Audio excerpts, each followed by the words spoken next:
Alo. Alo, bəli. Eşidirəm xanım. Seyfəddin Həkim, axşamınız xeyir. Axşamınız xeyir xanım. Sizi yenə Ayda xanımdakı Safalı xanım narahat eləyən. Hə, nə gözəl. Mən demə, gözəl gününüz olsun, qardaşımsınız. Mənim qızım 40 yaşı var.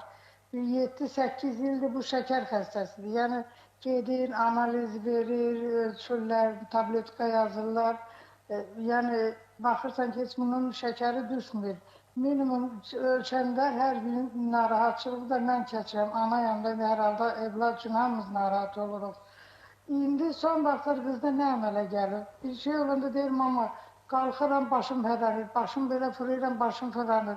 Problem onda nədən olar? Şəkərdən olar, yəni qanını bunun analizə verək, qan azlığından olar. Məni çox narahat edir, xahiş edirəm bir ana kimi mənə bir balaca məsələ. Nadia xanım, şəkər neçə olur ay Nadia xanım? 250-270 olurdu. Ay maşallah. Və nə ancaq dərman demək olmaz. Çox sağ ol, sualına görə minnətdaram, indi cavab verəcəm. Nadia xanım,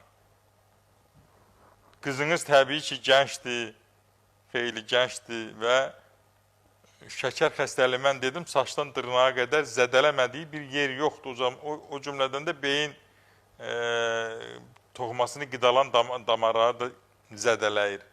Və o baxımdan da o başında olan baş axma, baş gicəllənmə, narahatçılıqlar şəkərin ağırlaşması kimi də ola bilər. Bundan başqa onsuz da ola bilər. Ancaq məni hələ birinci növbədə narahat edən şəkəri miqdarıdır. O şəkər gözünü, ayağını, böyrəyini, ürəyini, qaraciyərini, bütün sistemini məhv eləyəcək. Ona görə də onu bir yana çıxartmaq lazımdır. Planlaşdırın, gəlin, onu dəqiqləşdirin ki, başın axması, baş gicəllənməsi ondandırmı, yoxsa başqa səbəbdirmi? Yəni, başqa səbəblər də ola bilər. Və şəkər isə onu da qaydasına salarıq.